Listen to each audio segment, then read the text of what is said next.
Hello সবাইকে। আজকে হলো গণেশ চতুর্থী আর আজকে হলো বুধবার। তো এখানে আমি রেডি হয়ে গেছি। আমি আর আমার বেস্ট ফ্রেন্ড আজকে একটু বিকেলবেলা বেরোনোর প্ল্যান করেছিলাম। তো এই যে আমার বেস্ট ফ্রেন্ড চলে এসছে, আমরা দুজন মিলে বেরিয়ে পড়েছি। আমরা কোথায় যাচ্ছি? আমরা যাচ্ছি এই যে সিটি স্টাইল। তো আমরা সিটি স্টাইলে এসেছিলাম একটু শপিং করার জন্য। তো আমরা দুজন মিলে কিছু কেনাকাটি করেছি এখান থেকে শপিং হয়ে যাওয়ার পর আমরা বেরিয়ে দুজন মিলে চা খেয়েছি। সন্ধেবেলা চা তো মাস্ট। ওখান থেকে আবার চা খেয়ে আমরা বেরিয়ে পড়েছি, গেছিলাম রিলায়েন্স ট্রেন্ডসে। সেখান থেকে কিছু কেনাকাটি করেছি, ও করেছে বেসিক্যালি ওখান থেকে কেনাকাটি।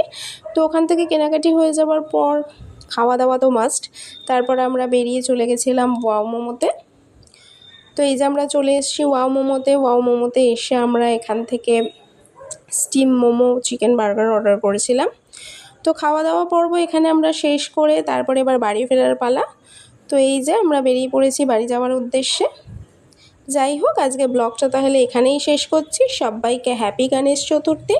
Thank you.